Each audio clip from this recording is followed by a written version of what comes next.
जय हिंद दोस्तों। आज है 26 जनवरी और हम हैं गुजरात के अंजार शहर में। हम आज सुबह घूमने निकले तो देखे कहीं पे तिरंगा नहीं लगा था। तो हम आए यहाँ पे इस बहन के पास और हमने इनसे पूरा झंडा खरीद लिया और काउंट भी नहीं किया कितना तिरंगा है कितना नहीं है। बहन ने जितना पैसा मांगा हमने उनको उतना पैसा दिया और फिर हमने इनको आधा तिरंगा भी दे दिया कि ताकि ये औरों को भी बेच सकें। बहन बहुत खुश हुई। फिर हम लोग निकल पड़े उस जगह के लिए जहाँ जहाँ हमें इस तिरंगे को लगाना था। तो सबसे पहले पास में ही एक सर्कल है, वहाँ पे स्टैचू है। फिर हम वहाँ पे गए, फिर वहाँ पे अपना तिरंगे को लगाए। पहला तिरंगा हम लोगों ने यहाँ पे लगाया। फिर यहाँ हमने इस तिरंगे को बहुत ही अच्छे से तार से बांध दिया ताकि ये हवा चलने पे गिर ना जाए नीचे।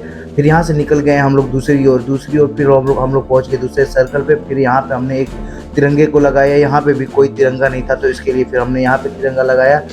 और सच बताओ दोस्तों, तो हम एक ऐसे शहर में हैं जहाँ पे हमने किसी के घरों पे भी तिरंगा नहीं देखा। और इतनी सारी मूर्तियाँ हैं और इतने सारे अच्छे अच्छे सर्कल्स हैं, वहाँ पे मूर्तियाँ लगी हुई हैं, कहीं पे भी हमने तिरंगे को नहीं देखा। और अंजार इतना बड़ा शहर है, हम हर जगह तो झंडा जाके नहीं लगा सकते क्योंकि हमारे पास कोई साधन भी नहीं है। फिर भी जहाँ जहाँ जा सकते हैं, हम जहाँ जहाँ लगा सकते हैं, हम वहाँ जाके पूरा झंडे को लगाएंगे। फिर हम लोग निकल पड़े हम लोग दूसरी तरफ। फिर जाके एक सर्कल और आ गया। फिर हम लोगों ने यहाँ पे झंडा लगाया। यहाँ पे भी हम लोगों ने तिरंगे को अच्छे से बांध दिया ताकि तेज हवा चले तो ये कहीं गिर ना जाए। यहाँ पे तिरंगे को अच्छे से फिट करने के बाद फिर हम लोग निकल पड़े दूसरी जगह के लिए।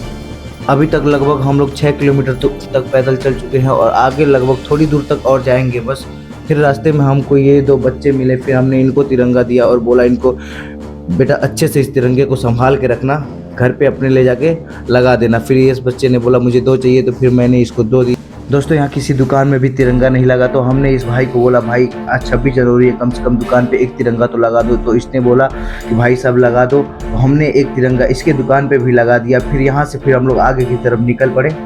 और दोस्तों सच बताऊँ तो 6-7 किलोमीटर चलने के बाद हम लोग थोड़ा थक तो गए थे, लेकिन हाथ में तिरंगा लिए और दिल में एक उम्मीद लिए निकल पड़े हर जगह तिरंगा लगाने के लिए।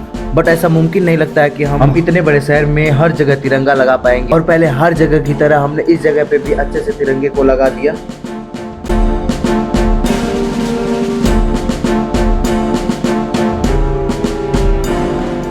फिर इन सारे जगहों पे झंडा लगाने के बाद हम लोग पहुंच गए राष्ट्रपिता के पास। फिर यहाँ पे भी हमने एक तिरंगा लगाया और फिर शायद ये हमारा आखिरी तिरंगा हो क्योंकि हम लोग सुबह से कुछ खाए पिए नहीं है और बहुत ही ज़्यादा थक गए हैं। तो शायद ये आखिरी हो सकता है या हम इसके आगे भी जा सकते हैं, कुछ कहा नहीं जा सकता। हर जगह हमने एक तिरंगा लगाया, लेकिन है हमारे राष्ट्रपिता है तो हमने यहाँ पे 3 तिरंगा लगाया। और यहाँ लगाने के बाद फिर से हम लोग निकल गए आगे की तरफ। फिर मैं जा रहा था तो रास्ते में याद आया कि यहाँ एक अंकल हैं जिनकी यहाँ से मैं हर रोज़ वड़ा पाव खाता हूँ। तो फिर मैंने उनको भी एक तिरंगा गिफ्ट किया। अंकल ने तिरंगा लिया और थैंक यू बोला। फिर हम निकल पड़े आगे मिठाई के दुकान पे जहाँ से हमको मिठाई लेनी थी। मिठाई लिया और मिठाई वाले भैया को बोला कि भैया एक तिरंगा आप भी अपनी दुकान में लगा दीजिए। उन्होंने अपने दुकान में तिरंगा लगाया पर वो लगा नहीं पाया, तिरंगा गिर गया। फिर तिरंगा उठा के हमने उनके मिठाई के डब्बे पे लगा दिया। और बाकी बहुत सारी दुकानों पे भी हमने तिरंगा गिफ्ट किया। और बाकी उन सबका वीडियो हमारे पास नहीं है। दोस्तों आपको हमारा ये काम पसंद आया हो तो कमेंट में जय हिंद लिख के चैनल को सब्सक्राइब कर लीजिए और वीडियो को लाइक कर लीजिए। मिलते हैं अगले ब्लॉग में, तब तक के लिए जय हिंद।